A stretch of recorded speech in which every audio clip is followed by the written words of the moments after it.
खुशी और हर्ष बेटा। जी, सभी को प्रणाम। पूर्वजों प्रेरकों के प्रति वंदना। वंदना उनकी करे जिनसे सुशोभित है धरा। मानव का पथ प्रकाश से भरा। वंदना उनकी करे जिनसे सुशोभित है धरा। जिनसे दिशा हमको मिली नित मानवीय मार्ग की। पथ मिला निश्चित हमें थी कामना जिस मार्ग की। कृतज्ञता से सौम्यता की नित्य आई निरंतरा। जिनसे है मानव का पथ प्रकाश ज्योति से भरा। वंदना उनकी करे जिनसे सुशोभित है धरा। जिनका है चिंतन शुभ यही कैसे हो मानव सुखमयी। प्रेम जिनकी है मानव का जीवन सुखमय। श्रद्धा समर्पित जिनसे आए मानवीय परंपरा। जिनसे है मानव का पथ प्रकाश ज्योति से भरा। वंदना उनकी करे जिनसे सुशोभित है धरा। सबके सुख की कामना ले रहती जिनकी कल्पना। निकली जिनसे मानवीय पथ निश्चित योजना। पूज्यता उन्हें तु जिनसे है सुसज्जित वसुंधरा। जिनसे है मानव का पथ प्रकाश ज्योति से भरा। वंदना उनकी करे जिनसे सुशोभित है धरा। जिनसे है मानव का पथ प्रकाश ज्योति से भरा। वंदना उनकी करे। वंदना उनकी करे। वंदना करे। बाबा जी सभी को धन्यवाद। बहुत बढ़िया बेटा जी, बहुत बहुत धन्यवाद। आप लोगों ने बहुत अच्छे से वंदना प्रस्तुत किया। एक विनय है सभी से कि स्क्रीन शेयरिंग या फिर जिनका वीडियो ऑन है ऑफ कर लें। संदीप भैया वीडियो से प्रेजेंटिंग जो स्क्रीन शेयरिंग है वो बंद कर ले, अच्छा लगेगा। गुरु प्रसाद भैया यदि आप वीडियो ऑफ कर लें तो अच्छा लगेगा, ये विनय है। और आज इस कार्यक्रम में उत्साहवर्धन के लिए जितने भी भैया दीदी उपस्थित हैं सभी को नमस्ते, प्रणाम। सभी श्रेष्ठ जनों को प्रणाम। बाबा जी को पुनः नमन। पिछले लगभग 1.5 वर्षों से देवघर परिवार समूह के द्वारा लगातार पुस्तक पठन कार्यक्रम चल रहा है। हम अपने वरिष्ठ अभिभावकों के सानिध्य में अध्ययन को देख पाएं, इस आशय से 26 से 28 नवंबर को त्रिदिवसीय पुस्तक पठन उत्सव मना रहे हैं। आज इस उत्सव का 3रा दिन है। प्रथम दिन का विषय था अनुभवात्मक अध्यात्मवाद और रहस्य मूलक अध्यात्मवाद का तुलनात्मक अध्ययन, और इसकी प्रस्तुति आदरणीय सुरेंद्र पाठक भैया जी के द्वारा की गई थी, जिसमें उन्होंने रहस्य मूलक अध्यात्मवाद पर चर्चा करते हुए बताया कि संपूर्ण रहस्यवाद, अध्यात्मवाद, अधिदेवीवाद और अधिभौतिकवाद रहस्यमयता और कल्पनाशीलता ही का ही बखान करता रहा। भौतिकवाद भी अंततः रहस्य में ही विलीन हो गया, रहस्य की ओर ही चला गया और अंततः हमें काला दीवार ही मिला। अनुभवात्मक अध्यात्मवाद में अनुभव अनुभव का आधार सहसित होने के कारण हमारे सामने विकल्प के रूप में उपलब्ध है और इसके जीते जागते प्रमाण के रूप में बाबा जी श्रद्धेय नागराज उपलब्ध थे। उन्होंने जीकर बताया कि इस प्रकार जिया जा सकता है प्रमाण के साथ। दूसरे दिन का विषय था अनुभवात्मक अध्यात्मवाद, विकल्प एवं जीने की शैली, और इस विषय पर आदरणीय श्रवण शुक्ला भैया जी के द्वारा विषय रखा गया। भैया जी ने स्पष्ट किया, जीना संबंध में ही होता है। हम संबंध में जीते हैं तो मूल्यों का निर्वाह स्वतः होने लगता है। भैया जी ने स्पष्ट कहा कि सबसे महत्वपूर्ण है विकल्प की स्वीकृति, और अपने बारे में उन्होंने स्पष्ट किया कि मुझे विकल्प की स्वीकृति है और जीने की असली परिवार है। परिवार के बारे में उन्होंने बताया कि स्वयं के परिवार से लेकर एक्सटेंडेड फैमिली तक इसका विस्तार, संबंध का विस्तार दिखता है। संबंध में मूल्यों का निर्वाह दिखता है यदि हम संबंध को पहचानते हैं तो। आज का विषय है अनुभवात्मक अध्यात्मवाद की रोशनी में अभ्यास प्रक्रियाएं, और आज की प्रस्तुति आदरणीय साधन भैया जी के द्वारा होनी है। साधन भैया माइनिंग इंजीनियरिंग में ग्रेजुएट हैं। भैया जी का पहला परिचय बाबा जी से होने के पूर्व राजन महाराज जी से मिलते जुलते थे, और राजन महाराज जी बाबा जी के बारे में अक्सर चर्चा करते थे। 1990 के अक्टूबर नवंबर में बाबा जी से साधन भैया जी का प्रथम मिलना हुआ, और जनवरी 91 में बाबा जी के शिविर में शामिल हुए। इसके बाद भैया जी को लगा कि मुझे भी बाबा जी जैसा बना है। उनके बोलने के तरीके में जो बल, अनुभव का बल था, वो बहुत महत्वपूर्ण था भैया जी के लिए, और इसलिए वैसा ही बनने की बाबा भैया जी के अंदर भी प्रेरणा हुई। बाबा जी को एक व्यक्ति की आवश्यकता थी जो दर्शन के बारे में जो बात करते थे उसे लिख सके, और भैया जी इसके लिए तैयार हो गए। 1994 में इन्होंने नौकरी छोड़ दी और 6 महीना के लिए बाबा जी के पास गए, वहां रुके, और ऐसा योग संयोग बनता चला गया कि बाबा जी अस्थायी रूप से वहां रुक गए। भैया जी के साथ कुछ समय मुझे भी बिताने का मौका मिला है। अध्ययनार्थी के साथ कक्षा में भैया जी जो बात रखते हैं, जो चरित्र की बात है, स्वधन, स्वनारी, स्वपुरुष, दयापूर्ण का व्यवहार, बताते हैं कि यदि हम परधन छोड़ देते हैं, पर स्त्री, पर पुरुष छोड़ देते हैं, पर पीड़ात्मक कार्य व्यवहार छोड़ देते हैं, तो बहुत समस्या इसी से समाधान हो जाती है। तो इसको दूसरे ढंग से भी प्रस्तुत करने पर वास्तव में समाज में जो गड़बड़ी है, इतनी ही गड़बड़ी है जिसको भैया जी ने बहुत स्पष्ट ढंग से समझाया है और समझा पाते हैं। तो हम आमंत्रित करते हैं साधन भैया जी से, और आज का जो विषय है अनुभवात्मक अध्यात्मवाद की रोशनी में अभ्यास प्रक्रियाएं, इस विषय पर साधन भैया जी हम लोगों के सामने रखें और हम लोग इसको प्राप्त ग्रहण कर सके, हमारे लिए उपयोगी हो सके, इसी आशा के साथ आमंत्रित करते हैं भैया जी।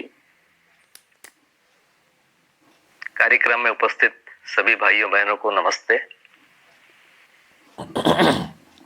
कार्यक्रम प्रारंभ करने के पहले दर्शन के प्रणेता पूज्य बाबा जी नागराज जी को नमन करता हूं,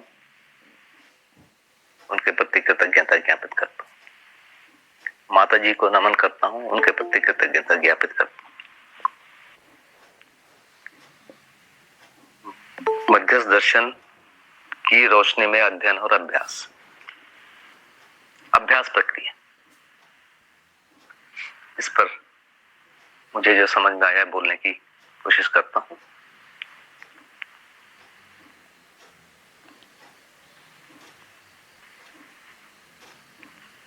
एक तो जब भी हम कोई बात कर रहे हैं तो उसके पहले से कोई चीज जुड़ाई है, जैसे ईश्वर शब्द है या ब्रह्म शब्द है या न्याय शब्द है, ये सब परंपरा में भारत देश में इसी रूप में बहुत ज्यादा प्रचलित ये शब्द। तो जब भी हम इसमें आगे आते हैं तो बार बार हम अभ्यास का मतलब हम परंपरागत अभ्यास में भी चले जाते हैं। तो सबसे पहले तो हमें ये ध्यान रखना आवश्यक है कि अभ्यास में क्या बोला जा रहा है। तो यहाँ बार बार बाबा जी ने इसको समझाने की कोशिश किया कि दृष्टा कौन है, कर्ता कौन है, भोक्ता कौन है, अभ्यास क्या है। तो मध्यस्थ दर्शन के हिसाब से अभ्यास 3 है, चिंतन अभ्यास, व्यवहार अभ्यास और कर्म अभ्यास। ये 3 अभ्यास है और ये विकल्प है। इसके पहले जो चर्चा हुई है 2 दिनों में, उस पर ये बात और अच्छे से स्पष्ट हुई है। ये विकल्प है, ये समझने के बाद ही हम इधर आ पाएंगे, नहीं तो हम या फिर भौतिकवाद में घुस जाएंगे थोड़ा आगे चल के, या थोड़ा आगे चल के हम आदर्शवाद में घुस पाएंगे, भले ही हम मध्यस्थ दर्शन बोलते रहे। तो ये स्थिति होती है इसमें।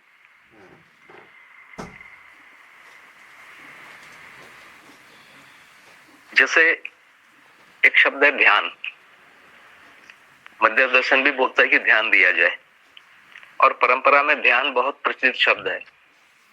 और वैसे यदि देखा जाए तो पतंजलि महाराज जी ने योग दर्शन में ध्यान को बोला हुआ है। तो इसमें मैं 2-4 लाइन जो मुझे समझ में आया पहले बोलता हूँ कि मध्यस्थ दर्शन का ध्यान और परंपरा के ध्यान में कुछ अंतर है कि नहीं।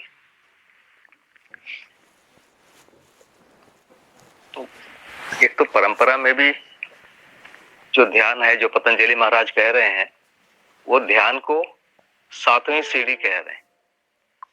जो अष्टांग योग है उसमें पहला यम और नियम है, उसके बाद आसन, प्राणायाम, प्रत्याहार, फिर धारणा, फिर ध्यान। तो यम और नियम यदि नहीं होगा तो प्रत्याहार ही नहीं होगा।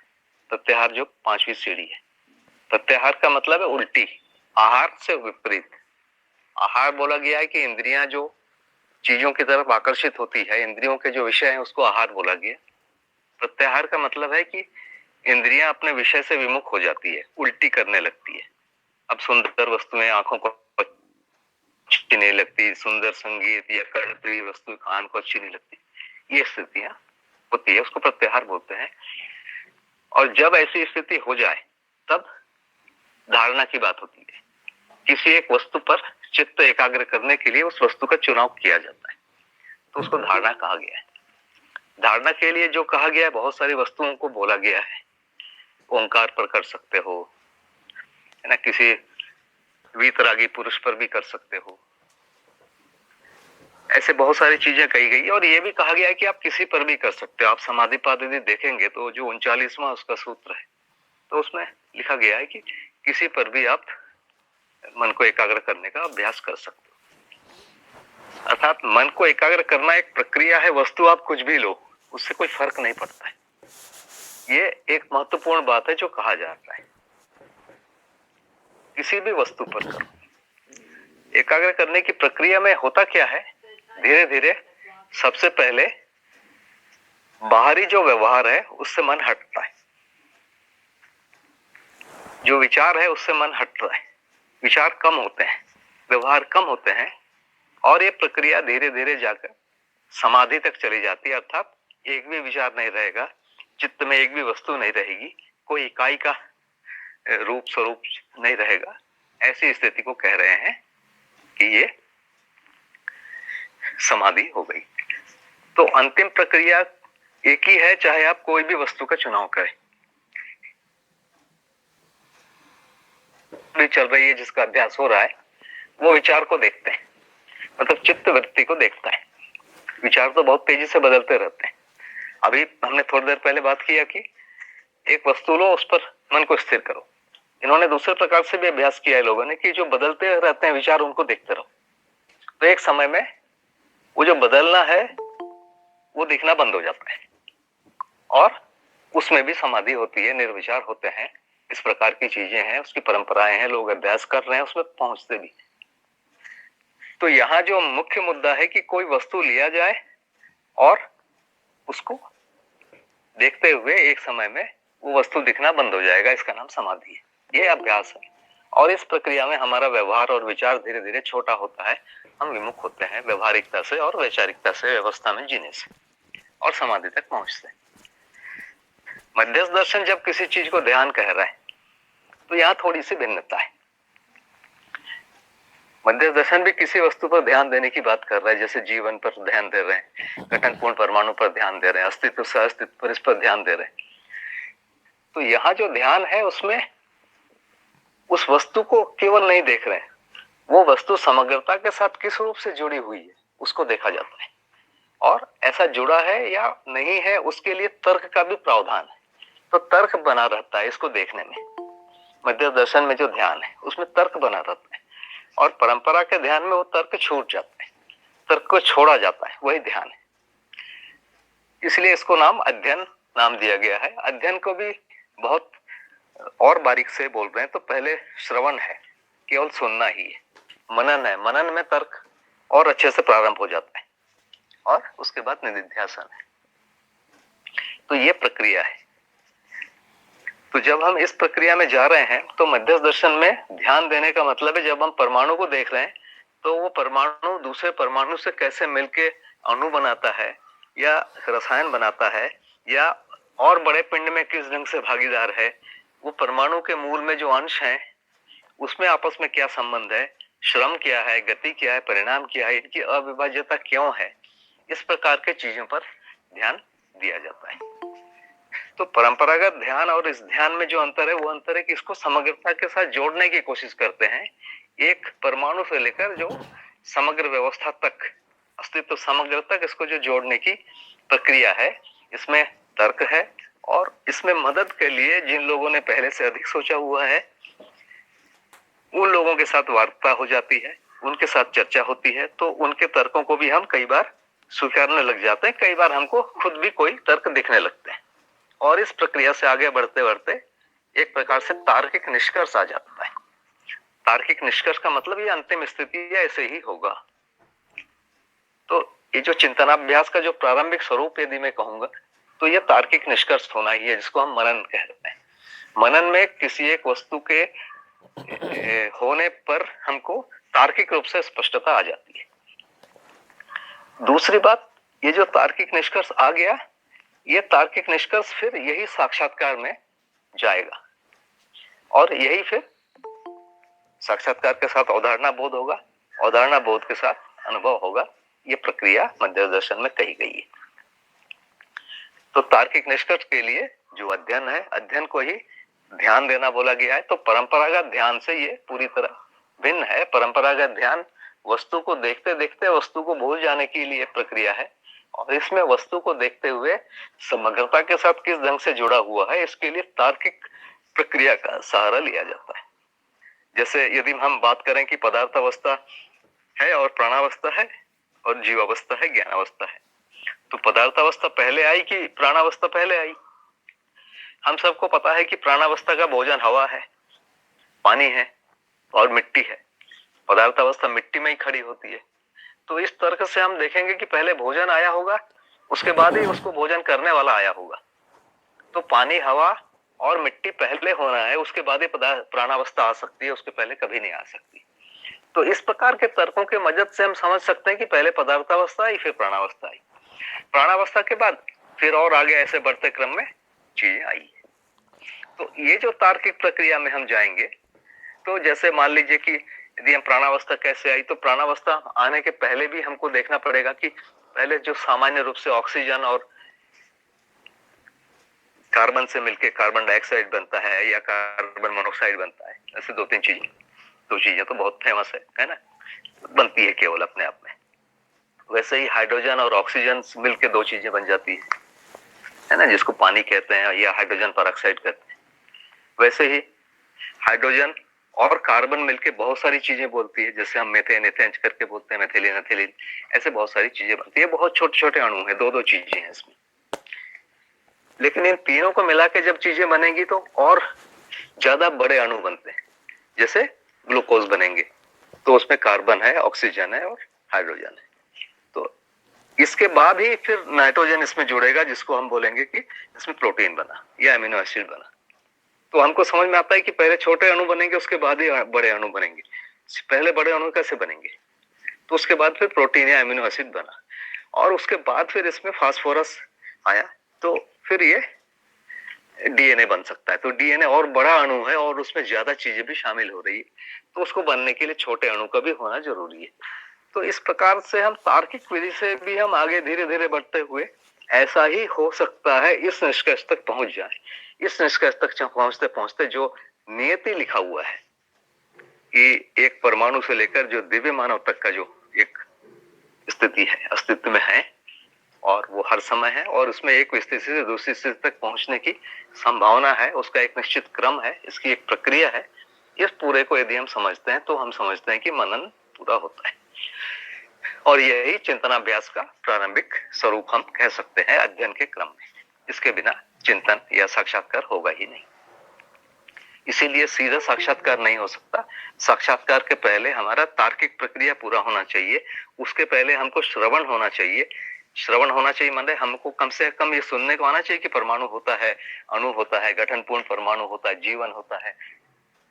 तो ये जो मध्यस्थ दर्शन में पूरी चीजें लिखी गई हैं कि जिसको नियति क्रम बोल रहे हैं, नियति क्रम में गठनपूर्णता के अलावा बाद उसी परमाणु में ही क्रियापूर्णता, और उसके बाद उसी परमाणु में ही आचरण पूर्णता हो जाती है।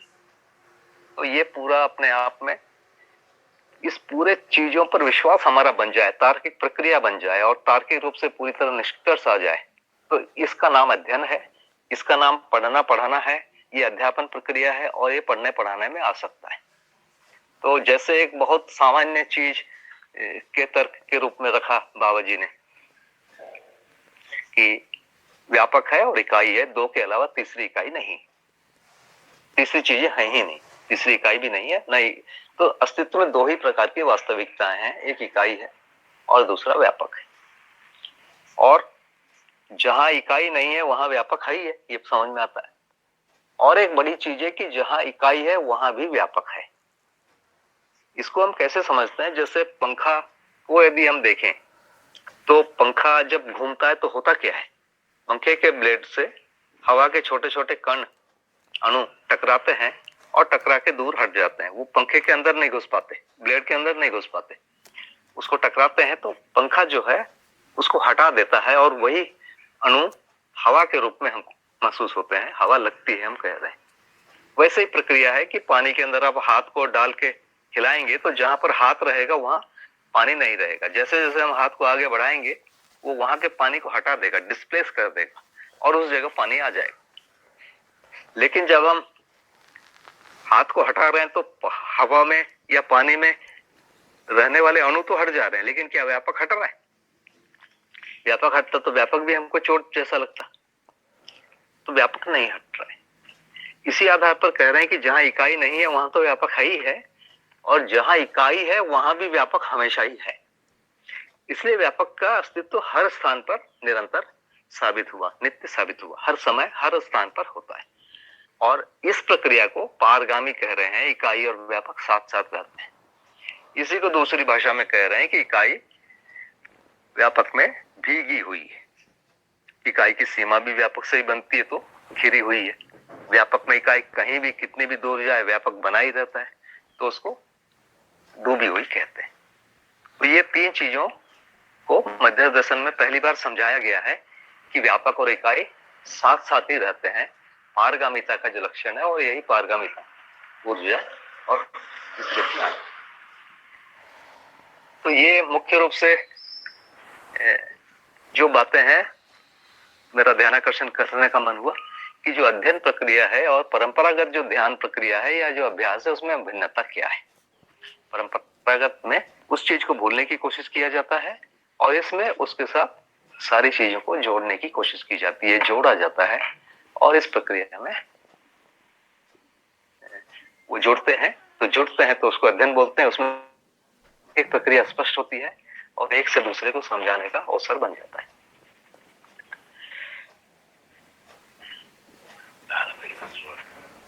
तो एक बात मेरी ओर से बोला गया, इसके बाद कुछ जो है मुझे प्रश्न रमाशंकर भैया जी ने भेजा था, उनको हम देखते हुए बात कर पाएंगे। मेरी बात आवाज पहुंच रही है भैया? जी भैया, बहुत अच्छे से आवाज पहुंच रही है जी। थोड़ा सा यहाँ लिंक का प्रॉब्लम है, बताते हैं।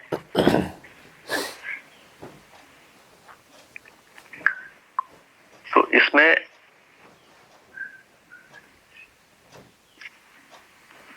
अध्ययन की विधि में और क्या चीजें हो सकती है, तो इसमें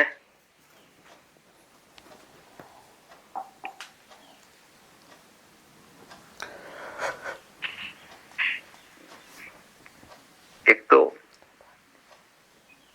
जो परंपरा में भी बहुत कहा गया है और यहाँ भी कहा गया है, जैसे आप अनुभव दर्शन में देखेंगे कि कृतज्ञता, अस्तेय, अपरिग्रह, सत्य भाषण, स्वनारी स्वपुरुष गमन, सरलता, दया, स्नेह पूर्वक विफलन, यथार्थ वर्णन, कर्तव्यों और दायित्वों का वहन, अधिक उत्पादन, कम उपभोग एवं चेष्टा, रहस्यहीनता, सहजता एवं निर्भयता सुसंस्कारों के लक्षण हैं और इसी के आधार पर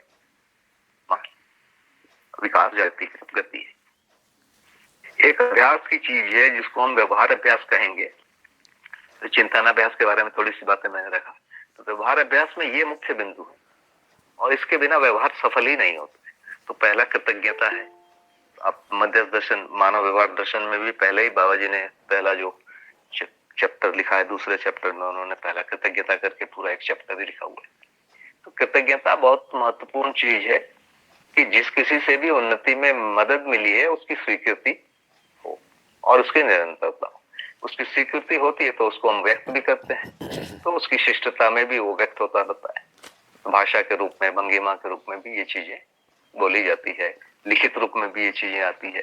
तो कृतज्ञता एक बहुत ही जरूरी चीज है माता पिता के प्रति और गुरु के प्रति, जिनसे भी हम समझे हैं, इनके प्रति कृतज्ञता एक बहुत बड़ा आधार है। उसके बिना हमारा जागृति की तरफ गति नहीं होती और व्यवहार अभ्यास को जागृति की तरफ गति के लिए एक बहुत बड़ा भाग माना गया है, क्योंकि मूल्यों का अनुभव व्यवहार अभ्यास से ही होता है, व्यवहार से ही होता है और मूल्यों के अनुभव के क्रम में ही धीरे धीरे जागृति होती है। तो अभी हम श्रवण मनन पूर्वक तार्किक निष्कर्ष पा जाते हैं कि अस्तित्व ऐसा ही है और विकास क्रम ऐसा ही है, जागृति क्रम ऐसा ही है, ये निष्कर्ष पा जाते हैं। लेकिन इसके बाद जो आगे बढ़ने की जो प्रक्रिया है और इसके लिए व्यवहार अभ्यास जरूरी है और ये कृतज्ञता से प्रारंभ होता है। अस्तेय माने चोरी नहीं करना। चोरी आप लोग जानते हैं कि भौतिक वस्तुओं की चोरी होती थी, आजकल बौद्धिक प्रॉपर्टियों को भी चोरी बोला जाता है। तो ये दोनों प्रकार की चोरियां जो है नहीं होना चाहिए। अपरिग्रह माने संग्रह नहीं करना या दान नहीं लेना, ये भी एक प्रकार का गुण है। सत्य भाषण माने किसी बात को छुपाना, झूठ बोलना, ये सब चीजें बाधा है। स्वनारी स्वपुरुष गमन, सरलता, सरलता माने जो हमसे श्रेष्ठ है या दूसरे में कोई भी अच्छाई है उसको पहचानना और उसको व्यक्त कर पाना, इसको सरलता है। दया, स्नेह पूर्वक विश्वास का पालन माने विश्वासघात नहीं करना, इसी को एक बड़ा ये माना गया। यथार्थ वर्णन, चीजों को जो जैसा है वैसा ही स्पष्ट करने की कोशिश करना। हम लोग व्यवहार में भी और पढ़ने पढ़ाने में भी हम चीजों को कई बार अपनी बात बताने के लिए हम ये सब गलतियां कर जाते हैं कि अपने आप को स्थापित करने के लिए कई बार ऐसी चीजें हो जाती है, खासकर व्यवहार में होती है। कर्तव्यों और दायित्वों का वहन, तो कर्तव्यों को स्वीकारना, दायित्वों को स्वीकारना और उनको वहन करना अपने जागृति की दिशा में आगे बढ़ने में एक बहुत जरूरी कदम है। यह है अधिक उत्पादन। अधिक उत्पादन करना माने उत्पादन एक अनिवार्य भाग है, क्योंकि कर्माभ्यास जब हम करेंगे तो कर्माभ्यास में उत्पादन है और उसका उपभोग है, वितरण है, विनिमय है, ये चार भाग है। तो अधिक उत्पादन एक अनिवार्य भाग है। और आप देखेंगे कि मानव के व्यवहार में कहीं भी है तो आओ बैठो, तो बैठने के लिए हम कोई आसन देते हैं, न्यूनतम व्यवहार यहां से शुरू होता है। तो व्यवहार में भौतिक वस्तुओं का आदान प्रदान है ही है। परिवार में भी संबंध की बात करेंगे तो माता पिता या भाई बहन का संबंध तब होगा जब उनकी भौतिक आवश्यकता पूरी होगी।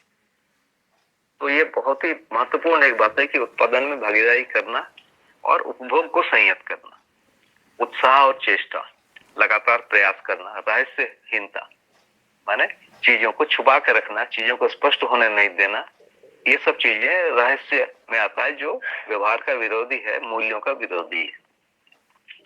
सहजता एवं निर्वैरता ये सुसंस्कारों के लक्षण है और इसी आधार पर ये मानव का पूरा जो व्यवहार है वो होता है। तो ये दूसरा भाग व्यवहार अभ्यास है और तीसरा जो है अब हम कर्माभ्यास में आएंगे।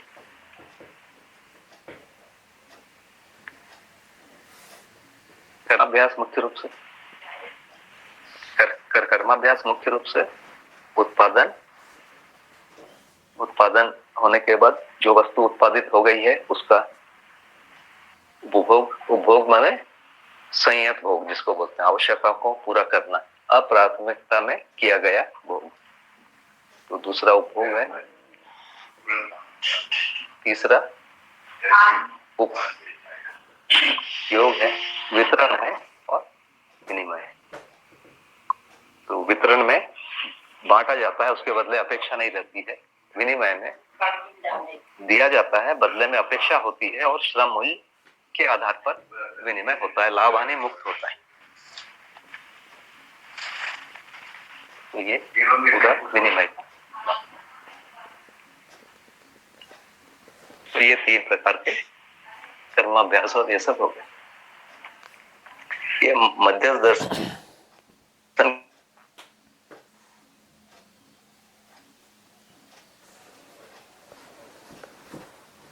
ये आवाज नहीं आ रही है।